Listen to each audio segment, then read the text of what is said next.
Il est improbable que la force militaire sera utilisée, mais ce n'est pas non plus exclu. Et regardez les images des troupes danoises qui sont arrivées dans un des aéroports du Groenland dans le cadre de ce qui était un exercice à l'origine et qui devient bien plus que ça, alors que le président Trump intensifie ses efforts et ses menaces. Vous êtes avec nous. Merci beaucoup, Christine Ockrent.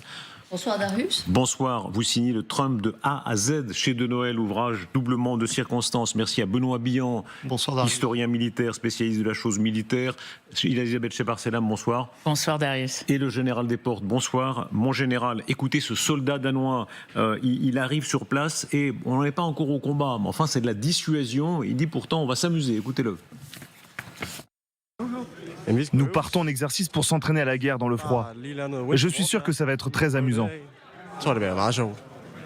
Êtes-vous déjà venu ici? Non, c'est la première fois. Combien de temps allez-vous rester? Eh bien, jusqu'à ce que la mission soit terminée et que nous en soyons satisfaits. Général Desportes, et vous, Benoît Billan en particulier, le dispositif militaire. Regardons les frégates danoises qui sont arrivées. Il y a 2 frégates danoises. Il y a les marins qui sont à bord de ces frégates, qui se tiennent à bord de cette frégate HDMS Vederen de la marine danoise. Elle mouille à Nuuk, donc dans le port de Groenland. Et on est maintenant peut-être à plusieurs centaines de soldats danois. On est très loin de la première mission de simple reconnaissance dont on parlait.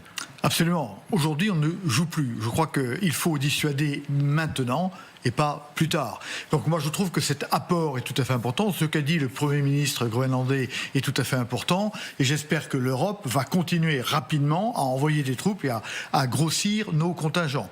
Il faut absolument que Trump change dans sa tête et se dise, au fond, ça coûterait trop cher de le faire et donc il refuse de le faire.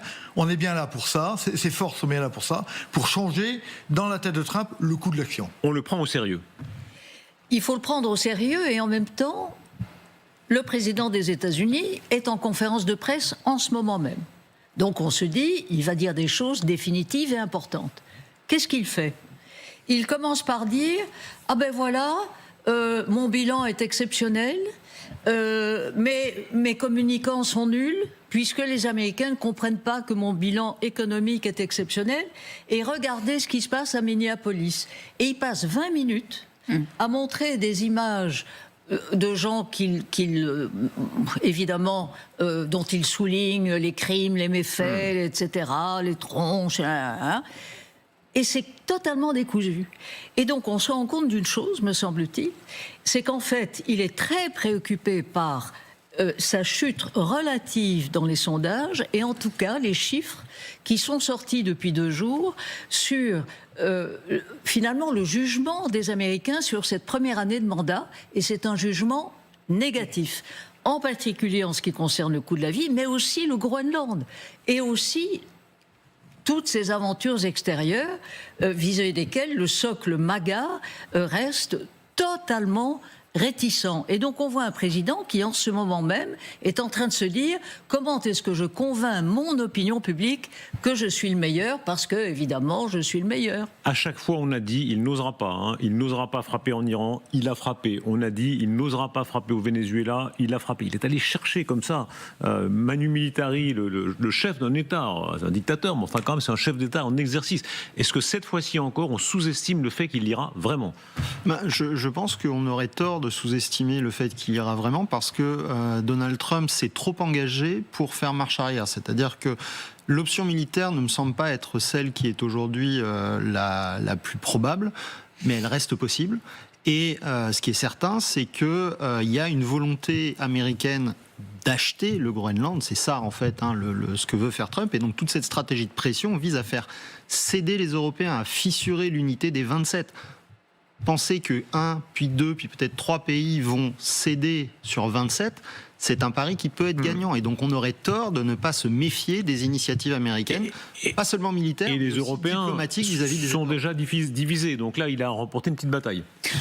C'est sa stratégie depuis un moment. Est-ce qu'il a reporté un petit bataille? Je remarque par exemple que la lettre européenne face à la lettre de Trump, Christina Ockrent parlait de conférence de presse, à quel point c'est décousu. La lettre qu'il a envoyée au Premier ministre norvégien est vraiment, on pourrait penser que c'était carrément une farce. La réaction d'un certain nombre de pays, dont la France, est quand même assez solidaire. Alors, tout le monde n'a pas signé, mais on a aussi les pays baltes, on a un certain nombre qui sont derrière cette initiative. Et le Royaume-Uni.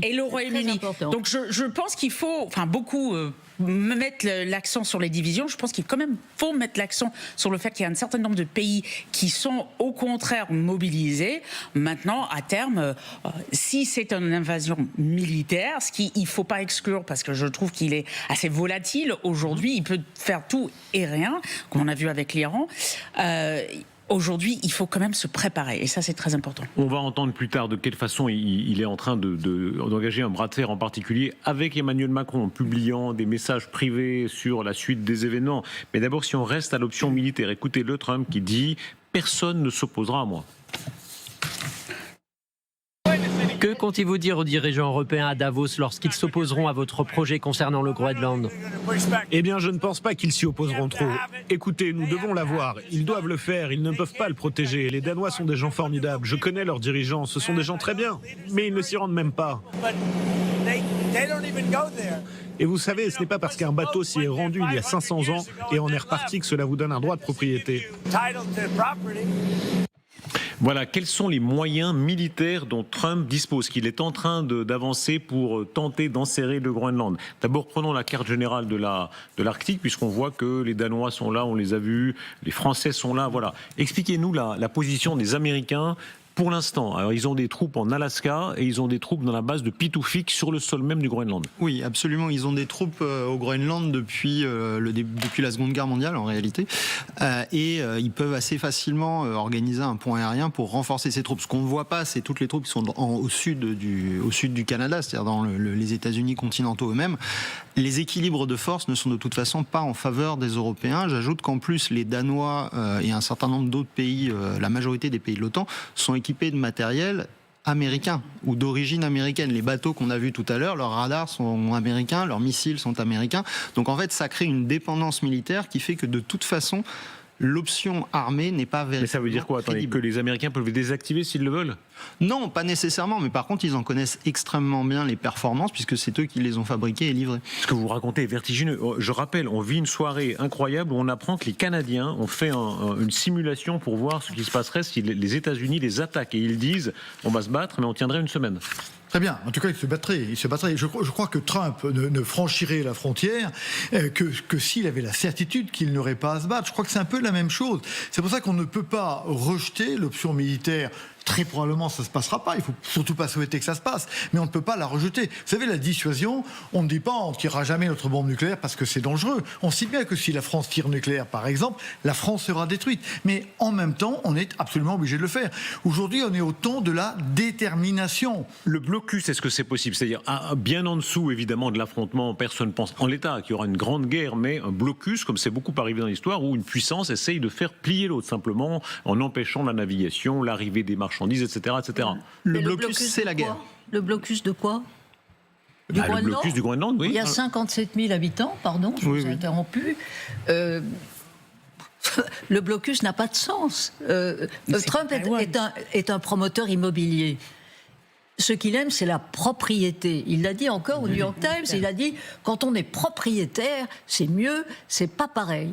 Mais il y a eu un moment très important cet après-midi à Davos, c'est le Premier ministre canadien qui a tenu un discours extrêmement ferme pour défendre l'Alliance Atlantique, pour défendre son propre pays, puisque Donald Trump a toujours cette idée qu'il lui faut aussi annexer le Canada, et il a eu droit à une ovation debout.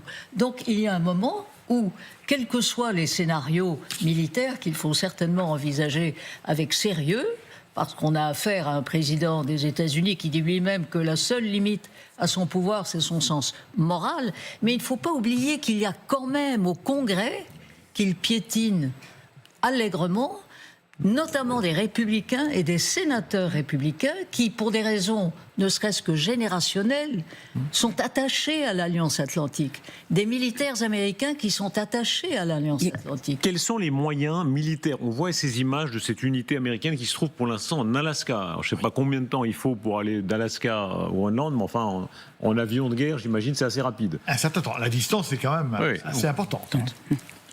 En avion de transport, parce que là c'est une unité aéroportée, il faut quand même plusieurs heures. Il faut traverser tout le continent nord-américain, donc c'est assez long. Maintenant, les Américains disposent déjà d'un terrain au Groenland, ce qui leur facilite quand même le déploiement s'ils veulent. Si vous voulaient tenter un coup, quelle est leur possibilité? Donc, quelles sont les options? J'imagine qu'il y a déjà un militaire en général américain qui est allé dans Trump en lui disant, Monsieur le Président, si on le voulait, nos options, c'est ça. Après, la difficulté, si vous voulez, c'est qu'ils ont le droit de mettre des troupes. Il suffit qu'ils en avertissent le gouvernement groenlandais. Donc, il y a une manœuvre qui consiste juste à submerger de troupes, si vous voulez. Et la difficulté de l'Europe et des Groenlandais et des Danois, ce sera de dire à partir de quel moment on est dans une manœuvre de prédation, ou est-ce qu'on est toujours dans le traité de 1951, ou est-ce qu'on est dans autre chose. Et évidemment, comme c'est des gens fins, et on ne peut pas leur dire qu'ils ne sont évidemment pas intelligents, ils joueront en permanence sur cette limite qui est absolument floue. Oui. Juste, il faut comprendre qu'il y a quand même, et Christine Ockrent le disait, mais il y a quand même quelque chose en interne qu'il faut quand même prendre en compte. Parce que on parle beaucoup de Trump et de l'administration, mais il faut savoir que s'il y a une chose qui n'est pas du tout populaire, y compris avec les MAGA, c'est ça. Donc il y a aussi cette limite-là qu'il faut prendre en compte. On a quand même des élections qui arrivent en novembre. On a un certain nombre de sénateurs républicains pas connus pour être gauchistes et qui disent mais on ne fait pas ça, c'est pas ça dans notre intérêt. Le coût de la vie augmente. Il y a 86% dans un sondage des Américains, y compris des républicains, qui sont contre toute acquisition, on va dire, de Groenland militairement. Je ne sais pas qui sont les 14 autres %, ça c'est toute une autre question, mais clairement, il y a quand même une limite en interne qui est inquiétant pour lui dans le fait qu'il s'inquiète pour les élections en novembre parce qu'il a peur d'être destitué. Et donc, il faut quand même qu'il prenne ça en compte. Ceci dit, ce qu'on dit sur ce plateau, c'est que finalement, les Européens n'ont pas les capacités militaires de réellement résister aux initiatives américaines. Pourquoi? Parce qu'ils n'en ont pas les moyens, tout simplement. Mais pourquoi? Parce que le différentiel de puissance militaire entre l'Europe et les États-Unis est vertigineux. Parce qu'on a sous-traité notre défense aux États-Unis depuis 1945. Alors, mais on mesure que c'est assez anormal. Vous avez l'air de trouver ça normal, mais pardon de vous réveiller un petit peu. Tout le monde le sait. 450 millions d'Européens, 340 millions d'Américains. Plus les Suisses. Plus les Suisses, voilà. Théoriquement, l'Europe devrait dire on est quand même au moins à égalité de puissance, unis. Les Européens unis. Et vous nous dites pas du tout. Non, pas du tout. D'abord une affaire de budget. Le budget militaire américain, c'est 900 milliards à peu près. On va passer à 1500. Oui. Les budgets de défense consolidés européens, on est à 400, 450. Donc, alors que la situation soit parfaitement anormale, évidemment, moi je le dénonce dans mes écrits et dans mes articles depuis très longtemps. Mais là, ça nous éclate à la figure. C'est-à-dire que jusqu'à présent, on disait c'est compliqué si on doit se défendre contre les Russes. Mais là, c'est direct. Mais absolument, absolument. C'est-à-dire qu'on a abandonné. On a vécu dans un confort absolument remarquable.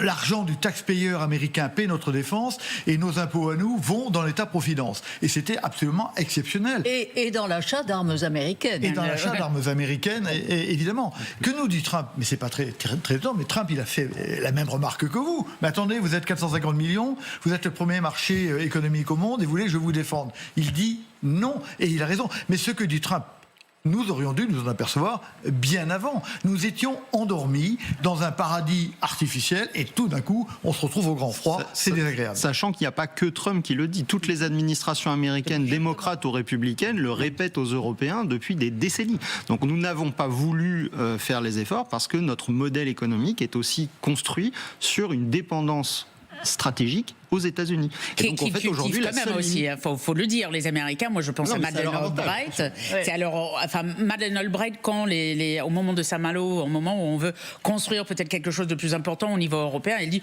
l'administration Clinton démocrate, dit faites attention, pas de doublons, il faut pas aller trop loin, il faut dépendre de l'OTAN. Et puis, parlons même pas de tout ce qui est dépendance économique. Ça les arrange quand même qu'on achète américain, même quand ils veulent qu'on se renforce nous-mêmes. Donc, il y a quand même un double discours. Non, ce que vous dites est très important. C'est les Américains qui ont organisé notre. Mais c'est totalement organisé. Nous avons accepté... Mais attendez, c'est pas la faute des Américains. Un pays souverain se défend lui-même. Il va pas dire c'est la faute de la servitude volontaire. La politique des 3D de Madeleine Albright est quelque chose de très important. Au moment où Kohl, au moment où Mitterrand, au moment où Thatcher, juste après la chute du mur, dit l'Amérique va partir parce que c'est dans sa nature, on doit s'arranger avec la Russie pour construire quelque chose. Et à ce moment-là, les Américains, l'excellent Clinton et l'excellente Madeleine Albright disent attention, il y a un risque de découplage. Et la règle, c'est une politique claire, vous la retrouvez, c'est pas de découplage, donc pas de duplication. Et quand les Américains amènent quelque chose au pot, nous ne l'avons pas. Et donc, ce que les Américains apportaient, nous ne l'avons pas. Le feu dans la profondeur, le renseignement, les transmissions, les capacités de commandement, nous n'en avons pas. Et donc, ce qui est une trahison chez les Américains, c'est d'avoir organisé cette dépendance et au moment où nous sommes dépendants, de tirer le tapis et de nous laisser dans le vide. Ça, c'est parfaitement, c'est une trahison. C'est cynique, mais c'est pas une trahison en fait. C'est simplement que les intérêts des États-Unis, définis par leur gouvernement, ont changé. On est bien d'accord. On est bien d'accord, mais entre amis, c'est une trahison. Non, il y a quand même des Américains qui.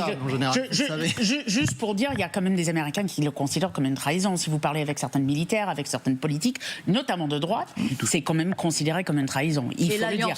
Trahison contre les valeurs américaines, tout simplement. Et l'Alliance Atlantique. Enfin, l'Alliance Atlantique, qui est une alliance défensive. Au moment où nous avons une guerre sur notre continent, et bien évidemment dans la façon, certes pataude et finalement inefficace, dont différents dirigeants européens, à commencer par le secrétaire général de l'OTAN, qui au sommet au Canada l'été dernier a dit à Trump « finalement vous êtes notre grand-papa ». Donc, papa, vous le dites, attention, oulala, il serait très vexé. Papa, pas grand-papa. Daddy, oui. Daddy, ça peut être bon papa. Oui. Trump a adoré ça, il a trouvé ça épatant. Oui. Mais donc, il est évident que la guerre en Ukraine a été aussi sans arrêt la préoccupation majeure de nos chefs d'État et de gouvernement, et à juste titre. Continuons. On entendra dans quelques instants une voix représentante, disons, des pro-Trump aux États-Unis. C'est intéressant d'avoir tous les points de vue, de voir comment ils se justifient ce soir dans ce que vous appelez une trahison. C'est une trahison. Oui, et vous répondront très exactement. Si on reste un instant à l'aspect purement militaire, cette base de Pitoufik, faites-nous un peu l'historique. Ça s'appelait la base de Tulé. Cette base, voilà, regardez, on a la vue aérienne, on peut même aller voir nos chefs d'édition, Baptiste et Aurélien tout à l'heure, aller voir, je crois qu'il y a il y a le restaurant j'allais dire le restaurant d'entreprise, c'est le restaurant de la messe. Pardon, mais Nux est à l'autre bout. Ah oui, non, mais là, c'est que les militaires américains. Vous voyez, et ils ne sont que 200. Voilà. Parce que ce qui est dérisoire dans toute cette histoire, c'est que, comme vous le disiez, ce serait tellement simple juste d'augmenter le nombre de troupes américaines. Ils ne sont que 200. Donc imaginez bien, ces gars-là, ils étaient là au froid, bien tranquilles, enfin au chaud plutôt, dans leur base depuis des années. Ils se disaient bien tranquille, il n'y a pas grand-chose qui bouge. Et tout à coup, ils se rendent compte que peut-être leur patron suprême, Donald Trump, leur dit « soyez prêts à tout ». Surtout que c'est plutôt pour la surveillance. On ne parle pas de bataillons qui font la guerre au quotidien. C'est vraiment une base qui surveille ce qui se passe, notamment parce qu'ils ont peur des Russes et ce qui peut passer au-dessus du Groenland pour taper sur les États-Unis. Donc on ne parle pas, et c'est pour ça qu'il faudrait ramener des troupes comme ceux qui sont en Alaska pour renforcer ce qui est plus ou moins des techniciens sur place. L'historique de ça, en fait, vous êtes l'historien militaire ici, tout ça a beaucoup de branches. Dès la Seconde Guerre mondiale, ils ont pris place là pour la bonne cause, pour la défense du monde libre. Oui, et ensuite, pendant la guerre froide, cette base, donc qui s'appelait effectivement la base de Tulé à l'époque, a été utilisée notamment par les bombardiers stratégiques américains, par l'US Air Force, comme une base avancée vers l'Union soviétique, puisque le chemin le plus court entre les États-Unis et l'URSS passe par le pôle Nord. Et aujourd'hui la Russie.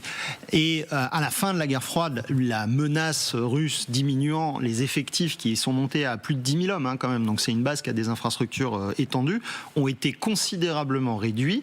Et par contre, ce qu'il faut quand même observer, c'est que depuis un certain nombre d'années, les États-Unis se sont réorientés vers l'Arctique. Les Russes aussi, donc il y a un effet de symétrie entre les deux. La division dont on a parlé tout à l'heure, la 11e division aéroportée en Alaska, c'est une division qui a été reconfigurée pour devenir une division experte dans le combat arctique et en zone arctique. Et donc il y a un réinvestissement américain qui, là encore, n'est pas le propre de Trump, mais qui se faisait avec d'autres méthodes avant le mandat actuel de Trump. Écoutons la voix des Américains. Dana White est avec nous, ancienne porte-parole du Pentagone républicaine. Dana White, bonsoir, merci beaucoup d'être avec nous.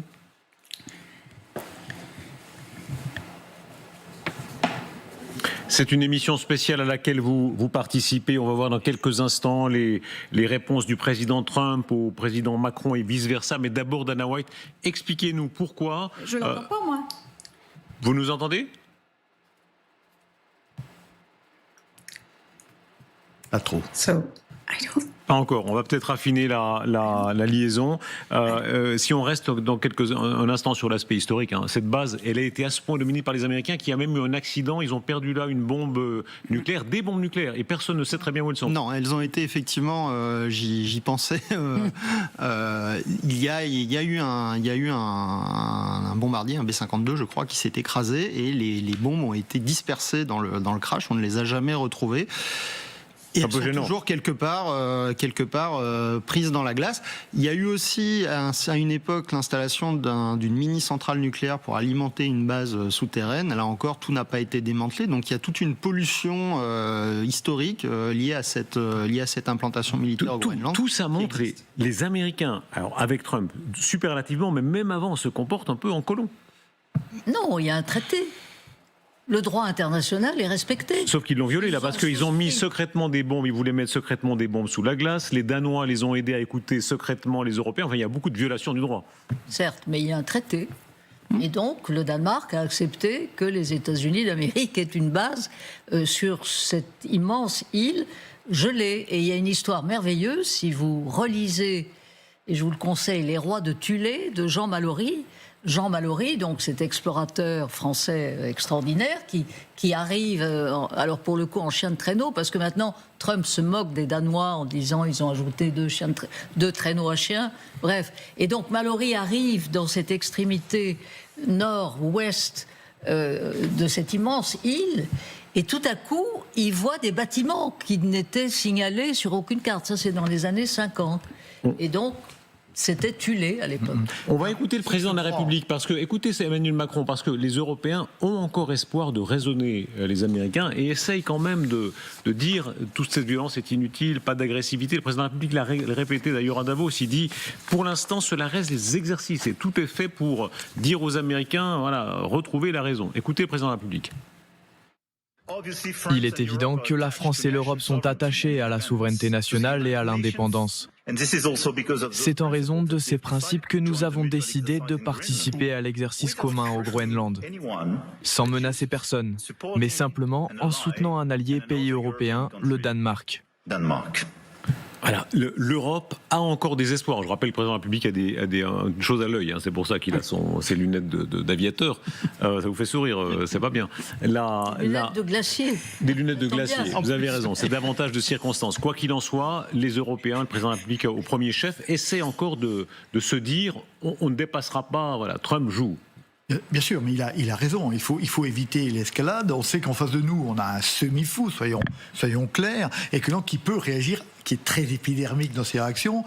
Ça se limite et sa morale, on ne sait pas ce qu'elle est exactement, sa morale. Donc je crois qu'il faut quand même, s'en méfier. Et tout ça me paraît parfaitement bien joué du côté européen, du côté de Macron. Je monte la menace, mais je ne suis pas agressif. Je voulais rebondir un tout petit peu sur l'affaire du Groenland. Les Américains nous ont volé une île pendant la Deuxième Guerre mondiale, c'est l'île de Bora Bora, où là, il n'y a pas eu d'accord. Il n'y a pas eu d'accord du tout, parce qu'elle était évidemment sous le gouvernement de Pétain. Et donc, il n'y a pas eu d'accord. Et d'ailleurs, on s'en est bien sorti, parce qu'ils ont fait un aéroport, et à partir de ça, toutes nos îles ont progressé. Et ils auraient bien pris Saint-Pierre-et-Miquelon. Je peux vous demander un cas d'école. Si c'était le général de Gaulle, que ferait-il?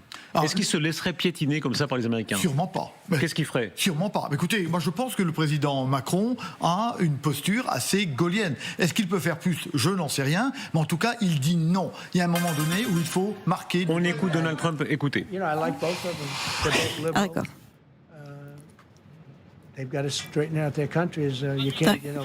D'accord. Nous avons beaucoup de problèmes. Et si vous regardez Paris a beaucoup de problèmes. Ils ont deux problèmes, l'immigration et l'énergie. Et il faut arrêter les éoliennes. Et le Royaume-Uni à la mer du Nord.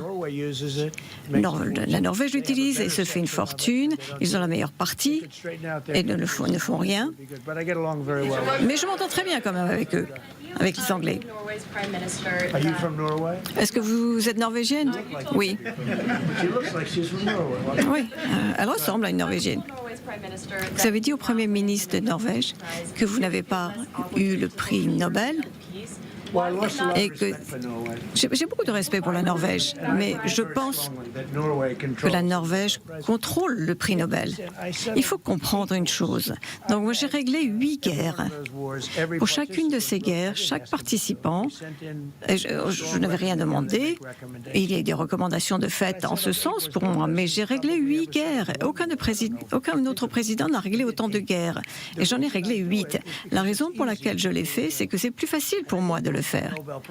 Et je ne l'ai pas fait pour le prix Nobel, je l'ai fait simplement pour éviter que des gens soient tués. C'est ce que j'essaie de faire pour la Russie et l'Ukraine. Et lorsque la Russie est prête, l'Ukraine ne l'est pas, et vice-versa. Mais ils perdent 25 000 personnes tous les mois. Et c'est ce que j'essaie de régler. Mais je pense que la Norvège peut très bien contrôler les choses et c'est très bien qui aura le prix et ne l'aura pas. Jusqu'où êtes-vous prêt à aller? Mais vous verrez.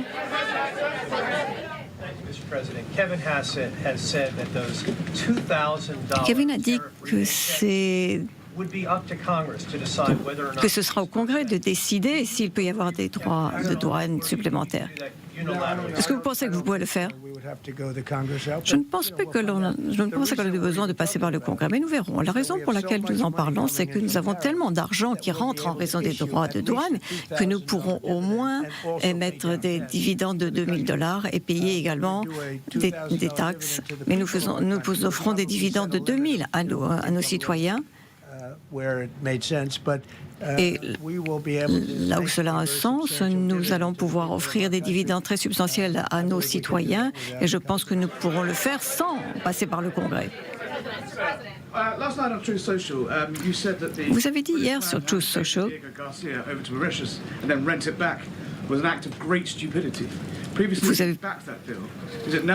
vous avez parlé de stupidité alors que vous aviez soutenu cet accord. Je pense que lorsqu'ils ont dit à l'origine qu'ils allaient faire cela, je pensais qu'ils devaient parler d'un concept de propriété, mais maintenant, ils veulent simplement un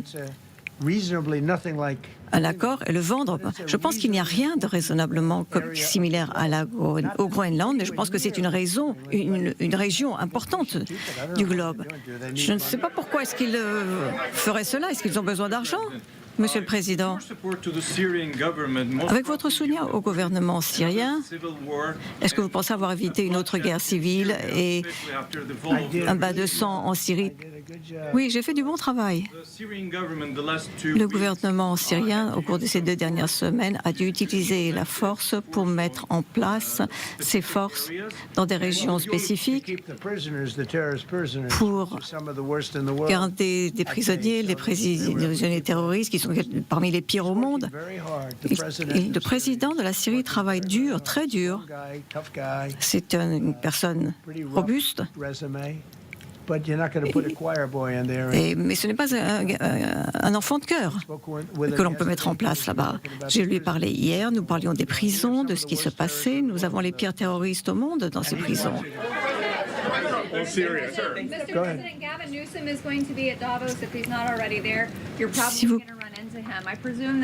Je pense que vous voulez que la plateforme soit prête pour 2028.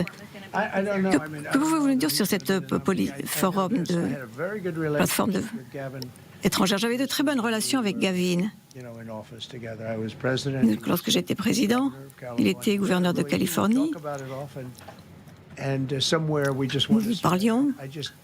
Et je déteste la façon dont la Californie est gérée. Cela ne s'était jamais produit avant, mais je ne sais pas, je n'aime pas la façon dont les gens vivent là-bas. Nous avions de très bonnes relations, exceptionnelles, mais il semble que ce ne soit plus le cas maintenant.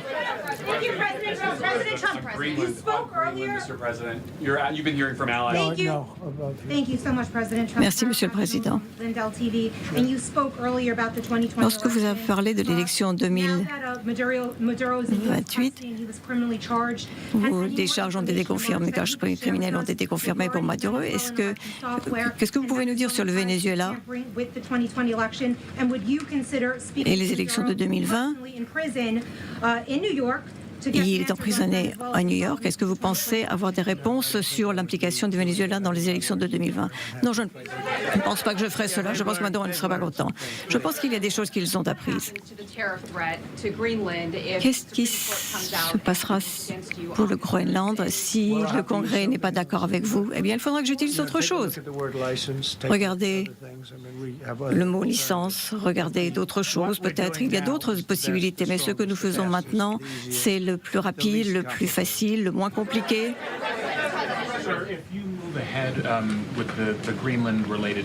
Si vous appliquez les droits de douane, vous avez dit que vous avez sécurisé 3 millions de dollars d'investissement. Qu'est-ce qui se passera si vous allez de l'avant? Je pense qu'ils ont besoin de cet accord avec nous. Réellement, ils se sont battus pour l'avoir. Donc j'ai vraiment des doutes. Mais nous verrons ce qui va se passer. Nous avons beaucoup de réunions qui sont prévues sur le Groenland. Comme vous le savez, ce soir, je vais me rendre à Davos. Il y a beaucoup de réunions qui sont prévues, qui porteront sur le Groenland. Et je pense que que ça marchera assez bien. Merci, Monsieur le Président. Est-ce que vous allez vous rendre à la réunion d'urgence du G7, comme l'a proposé le président Macron à Paris? Non, je n'irai pas. Parce que vous savez, Emmanuel n'y sera pas. Il ne restera pas très longtemps, pardon. C'est un ami à moi, c'est quelqu'un de gentil. J'aime bien Macron. Mais il ne va pas rester encore très longtemps. Et je pense qu'il faut des réunions avec des personnes qui sont directement impliquées et non pas certaines des personnes dont vous parlez. Merci beaucoup, Monsieur le Président. Je n'ai jamais vu une salle comme celle-ci. Est-ce que l'on est en train de fêter la fin d'une année, ma première année de mandat? Je n'ai jamais vu autant de personnes ici. C'était ici une piscine. Vous êtes assis sur une piscine, donc j'espère que la structure est solide. On a besoin d'une structure solide. Merci beaucoup, Monsieur le Président, pour cet anniversaire. Après cette première année au pouvoir, les Kurdes ont quelques problèmes avec le gouvernement syrien. Qu'est-ce que vous allez faire pour assurer les droits des Kurdes et que leurs droits soient protégés en Syrie? Car les Kurdes vous voient comme un président qui n'abandonne pas. J'apprécie les Kurdes. Ils ont payé beaucoup d'argent, donné du pétrole, mais ils l'ont fait beaucoup plus pour eux que pour nous. Mais nous nous entendons bien avec les Kurdes et nous essayons de protéger les Kurdes. Est-ce que vous pouvez nous dire ce que l'on peut attendre à Davos pour permettre ce dont je vais parler surtout, ce sont les réalisations extraordinaires au cours de cette année. Je ne pensais pas qu'on aurait pu aller aussi vite. Cela fait juste 12 mois maintenant et je le dis souvent, nous sommes le pays qui réussit le mieux au monde. Nous sommes le pays le plus attrayant et ce pays aurait été totalement mort sinon. Et je vais parler de cela. Et je pense d'ailleurs que beaucoup pourraient utiliser nos conseils par rapport à ce que nous avons fait. Regardez la politique énergétique. Ils sont en train de se détruire avec ce qu'ils font avec les éoliennes.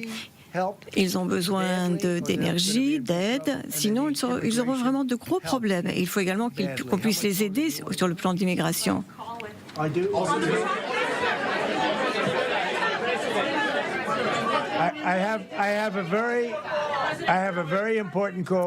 J'ai un appel très important avec le président Erdogan que j'aime beaucoup.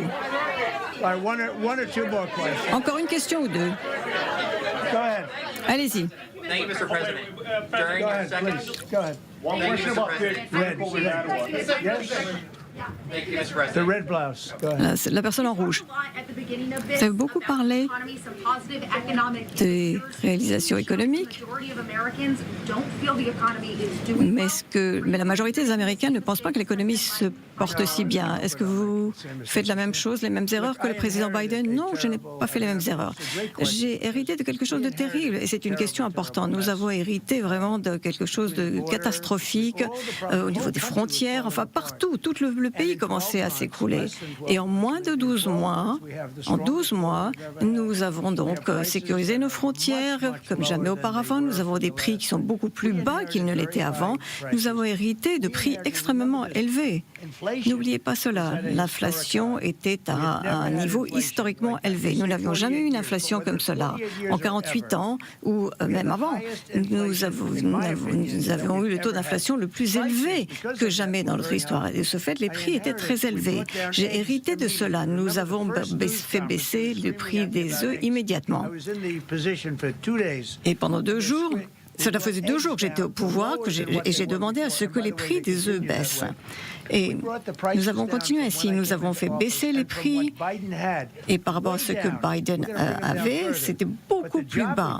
Et nous allons encore continuer. Mais c'était un véritable miracle. Une des raisons pour laquelle je fais cela aujourd'hui, c'est d'expliquer que nous avons hérité de quelque chose de catastrophique et nous avons transformé cela en quelque chose de magnifique. Regardez le pétrole, l'essence. Nous sommes descendus à 1,99 $ alors qu'il était monté à 4 et quelquefois même 5 ou 6 ou 7 $. Et nous sommes redescendus à 1,99 $. Et l'énergie également. Avec l'énergie, tout le reste également, tous les autres prix vont diminuer. Et nous allons donc faire baisser encore les prix. Mais nous avons commencé à ce niveau. Nous avons hérité d'un pays qui était complètement déchiré. Nous avons fait quelque chose de très bien avec le Venezuela et cela devrait nous aider à faire baisser encore le prix du pétrole. Avec le pétrole vénézuélien, nous avons pris 50 millions de gallons de pétrole, 50 millions de barils de pétrole que nous avons sortis du Venezuela au cours des 4 premiers jours. Des millions de barils de pétrole qui sont encore là et pourront être vendus sur le marché. Les prix ont déjà baissé. Et là encore, 1,99 $ pour 1 gallon d'essence. Personne n'aurait pensé voir un tel prix.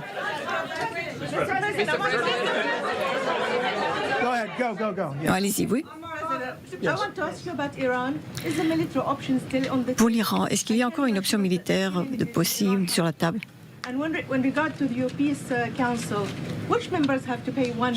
Et quand on parlera de la commission de paix, quels sont les membres? Est-ce que vous êtes iranienne? Non, je ne suis pas iranienne. En Iran, ils allaient pendre 875 personnes. Et je leur ai dit qu'il ne fallait pas le faire. Parce que s'ils pendaient les gens, ce serait vraiment une catastrophe pour eux. Ils ont décidé de ne pas pendre les gens. Et je ne peux pas vous dire ce qui va se passer dans l'avenir. Mais la semaine dernière, jeudi, vendredi, ils voulaient pendre 837 personnes, je pense. Ils n'ont pendu personne. Il faut juste que l'on attende pour voir ce qui va se passer. Est-ce que l'option militaire est toujours une possibilité?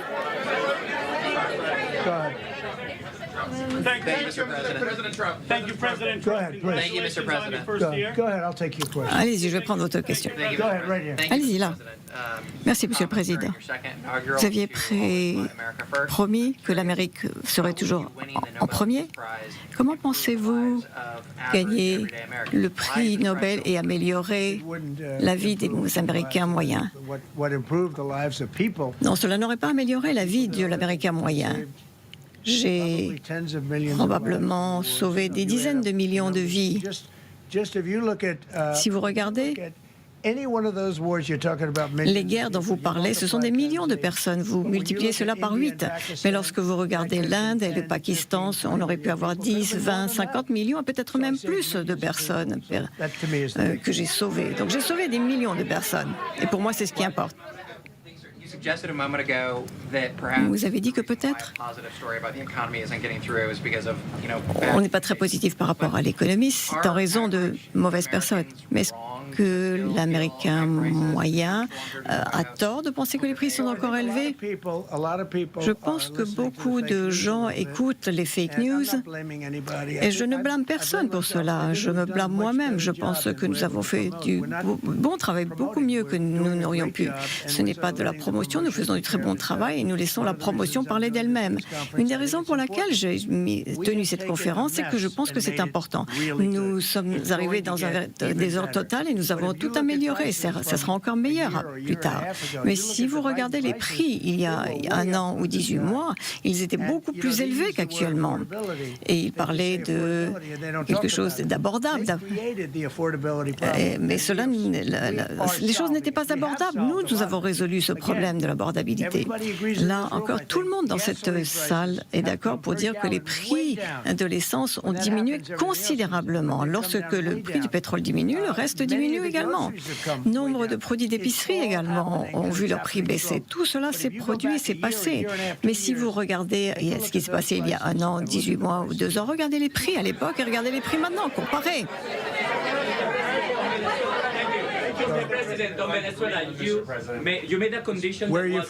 D'où venez-vous? Je suis espagnol. Un beau pays. Merci.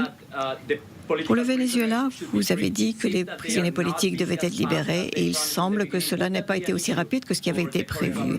Est-ce que cela est un problème pour le gouvernement? Ils ont dit qu'ils allaient le faire. Ils ont libéré beaucoup de prisonniers politiques au Venezuela. Monsieur le Président, l'année dernière, vous avez dit que vous voulez reprendre le canal du Panama. Nous avons entendu beaucoup de choses. Est-ce que c'est toujours quelque chose qui est d'actualité? Je n'en parlerai pas.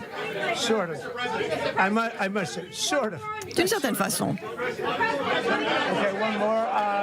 Une dernière ici. Ron, en bleu.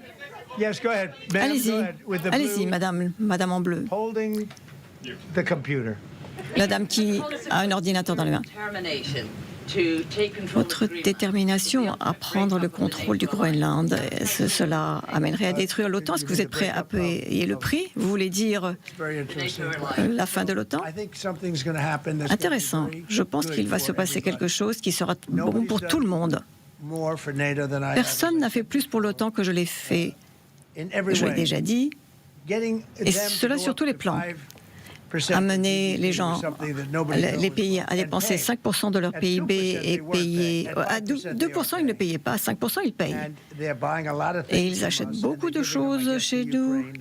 Et bien, ils les donnent à l'Ukraine, mais ça leur appartient. Ils nous achètent beaucoup. Nous allons élaborer quelque chose qui fera plaisir à l'OTAN et nous serons contents également. Mais nous avons besoin du Groenland pour des raisons sécuritaires, pour la sécurité financière et pour notre sécurité. L'année dernière, vous m'avez dit que la raison pour laquelle vous avez gagné les élections, c'est que Dieu voulait vous mettre à ce poste pour que vous puissiez vous occuper du monde. 1 an plus tard, est-ce que vous pensez que Dieu est fier de ce que vous avez fait? Oui, je pense que Dieu est très fier de ce que j'ai fait. Et ceci également concerne la religion. Nous protégeons beaucoup de gens qui ont pu se faire tuer, comme des chrétiens, des juifs. Beaucoup de gens sont protégés par moi qui n'auraient pas été protégés par un autre type de président. Je pense que beaucoup sont fiers du travail que nous avons fait. C'est une des plus belles années.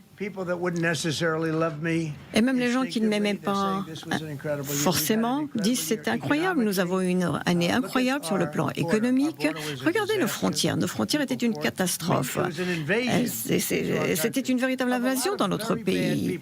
De gens mauvais qui venaient, des gens bien aussi, mais beaucoup de gens mauvais qui sortaient de prison, qui appartenaient à des gangs, qui étaient des dealers, des assassins, des milliers et des milliers d'assassins sont entrés dans notre pays. Nous avons maintenant les frontières les plus sûres et je pense que la Corée du Nord est également un autre pays qui a des frontières très sûres. Mais je pense qu'il n'y a pas un autre pays au monde qui ait des frontières comme les nôtres.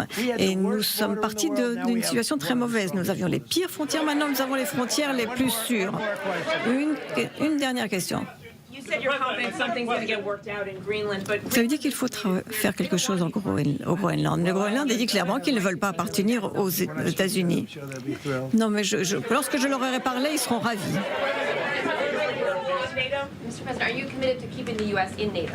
Est-ce que vous voulez que les États-Unis restent dans l'OTAN? J'ai toujours eu de très bonnes relations. J'ai tellement amélioré l'OTAN qui est beaucoup plus fort. L'OTAN est beaucoup plus fort qu'avant. Je ne suis pas d'accord avec beaucoup de choses qui ont été faites, mais elles ont été faites avant que je n'arrive. Quelquefois,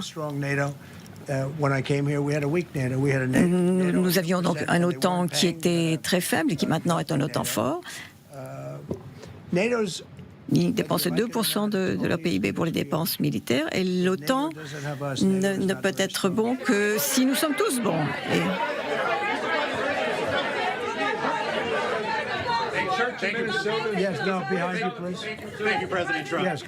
Merci, Président. Nous avons entendu toute une liste de réalisations. Pouvez-vous nous dire quelles sont les 3 premières réalisations, les 3 priorités importantes pour 2026?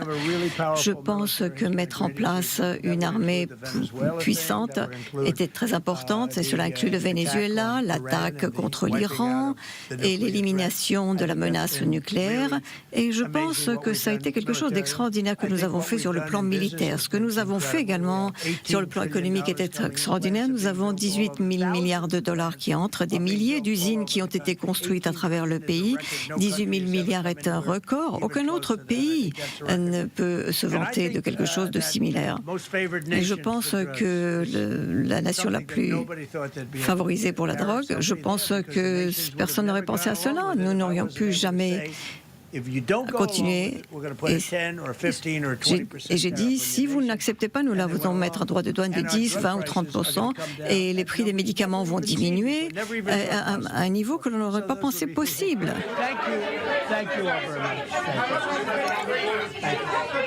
Et voilà cette conférence de presse du président Trump avec beaucoup de propos étonnants, beaucoup de déclarations. Dieu est fier de ce que j'ai fait, dit-il. Il a cette formule sibylline sur la suite de ses appétits en parlant du canal de Panama.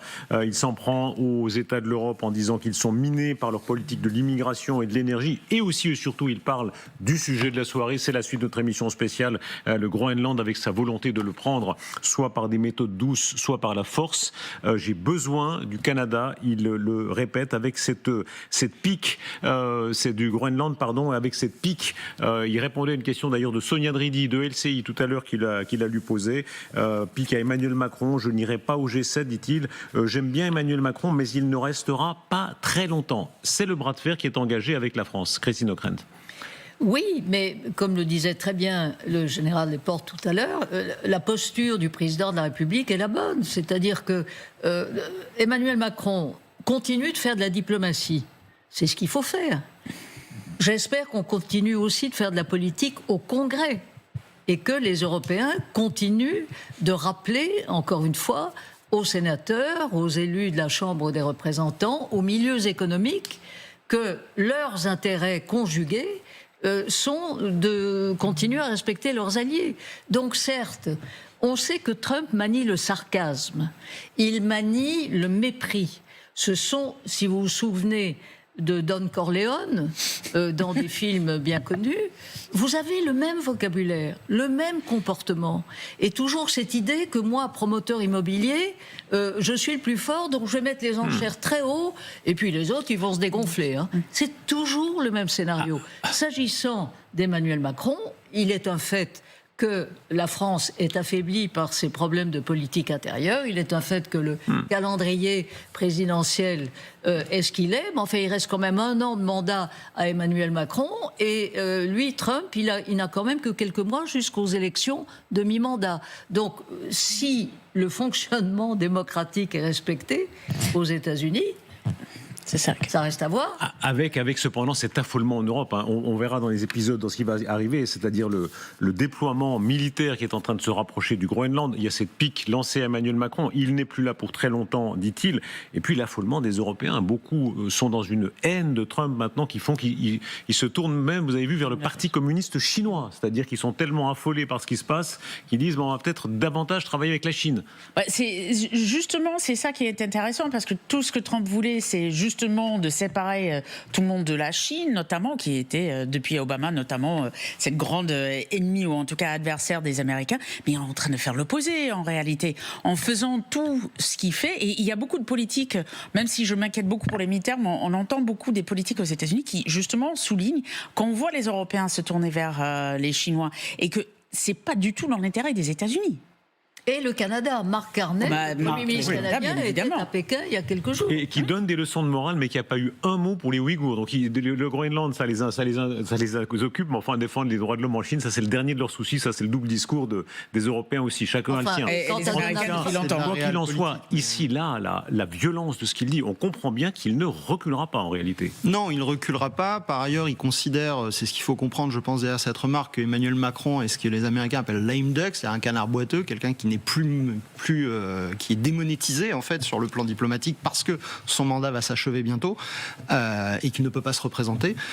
L'Europe, se tourner vers la Chine, c'est échanger une vassalisation par une autre. Ça n'a pas de sens. Nous devrions, au contraire, essayer de nous tenir droit. C'est effectivement la voie qu'essaye de porter la France. Mais aujourd'hui, Trump sait qu'il peut jouer sur nos divisions. Donc, il a encore un certain temps pour pousser, mettre une pression maximale. Et non, je pense qu'il ne renoncera pas, sauf si le Congrès américain l'en empêche. Et donc, en fait, on en est réduit à dépendre du Congrès. Allons à Sonia Dridi. Vous êtes avec nous, Sonia Dridi. C'est vous qui avez posé la question sur le G7, sur Emmanuel Macron. Répétez votre question, parce qu'on entendait bien ses réponses, mais on n'entendait pas très bien. Quelle est la question telle que vous l'avez formulée tout à l'heure ? Alors, j'ai demandé au président Trump s'il avait l'intention d'aller à Paris à la suite de l'invitation du président Macron pour une réunion d'urgence du G7, et il a répondu très rapidement, vous l'avez entendu, non. Il a hésité un petit peu, puis il a repris en disant que de toute manière, le président français n'allait pas être encore au pouvoir encore très longtemps, et ensuite il a dit, c'était assez vague, mais il a dit qu'il parlait avec d'autres personnes. Alors, je ne sais pas exactement ce qu'il voulait dire, j'ai essayé de le relancer, mais vous l'avez vu, il y avait beaucoup de journalistes pour cette apparition de Donald Trump, qui était surprise, qui n'était pas prévue pour marquer sa première année de présidence pour ce second mandat. Ce qui est frappant, vous en êtes témoin très direct, vous êtes là dans cette salle, c'est une relativement petite salle, vu de l'extérieur on s'imagine c'est très grand, mais c'est une relativement petite salle, donc vous êtes proche du président des États-Unis. Il y a une obsession anti-française, il sent bien que le point de résistance face à lui en Europe, c'est la France. Oui, tout à fait. Et on sent que même s'il a une relation personnelle plutôt bonne avec le président français, qui s'est d'ailleurs permis de lui envoyer un message, parce que ce qu'on apprend ici à Washington, je l'avais appris notamment d'un diplomate occidental, c'est que Emmanuel Macron et le président Trump se parlent très souvent. D'habitude, avant, même sous le premier mandat de Donald Trump, dès qu'il y avait un appel avec un dirigeant étranger, notamment le président français, on avait un communiqué. Là, ils se parlent tellement souvent qu'on n'en est même plus informé. Mais c'est aussi un président qui est très revanchard, et donc là, il n'a absolument pas digéré le fait notamment que le président français ait dit qu'il n'avait pas l'intention de rejoindre le comité sur la paix que veut former Donald Trump pour Gaza. Et d'ailleurs, quand un journaliste lui a posé la question hier soir, on a l'impression qu'il était d'autant plus vexé parce qu'il n'était pas au courant de cette réponse du président français. Et là, on sent, dès qu'il est défié, Donald Trump, il est prêt à tout. Et là, donc, il n'a pas envie d'aller à Paris parce que pour l'instant, on le sent vexé, même si il a répété qu'il avait une bonne relation à la fois avec le président français et avec le Premier ministre britannique. On va voir dans quelques instants les messages privés que le président Macron a envoyés au président Trump, et le président Trump qui les publie. Tout est anormal et tout est hors norme dans ce que nous sommes en train de vivre ce soir. Un mot encore personnel, s'il vous plaît. Vous étiez là au milieu de cette conférence de presse. Ce qui frappe, c'est l'espèce de culot de Trump qui dit ce qu'il veut, comme il veut. Et à chaque fois, il disait dernière question. Ça a duré des plombes, il en a 10, 20 questions supplémentaires, et il parle de tout absolument. Il y a une espèce de jouissance du pouvoir, de jubilation. Il est l'homme le plus puissant du monde, et malgré tout, on le critique, on dit il est brouillon, mais tout le monde est suspendu à ses lèvres, et il le sent. Oui, tout à fait. Il sentait bien que les journalistes n'attendaient qu'un moment. Hein. C'est le moment où il prend des questions. Et d'ailleurs, il a parlé pendant plus d'1 heure avant cela. Et c'est vrai qu'on sentait que tout le monde dans la salle commençait à se regarder, à perdre un peu patience, parce que c'était en plus un discours assez décousu. Vous l'avez dit, il parle de différents sujets. On l'a vu un moment nous montrer des photos des criminels, dit-il, qui ont été arrêtés à Minneapolis. Il a dit, bah tiens, comme j'ai le temps, je vais vous les montrer. Puis ensuite, il a jeté ces photos par terre. D'ailleurs, je me demande, non, elles ont été ramassées. Mais donc, on sentait vraiment qu'il faisait ce qu'il souhaitait. Et puis ensuite, vous l'avez dit, il a dit dernière question. Il a continué d'en prendre. Et donc, voilà, il faut être assez stratégique aussi dans ces conférences de presse pour essayer d'être bien placé, parce que c'est comme ça qu'il nous voit. Et puis là, je savais pas qu'il allait venir, donc j'étais habillée en jaune. C'est un point en plus pour essayer d'être vu par Donald Trump, parce qu'il y a énormément de monde. Bravo, très très bonne stratégie. Je vois qu'il parle des couleurs, hein. Vous, la dame, ou le monsieur en jaune, en rouge. Très bien joué, Sonia Dridi, bravo.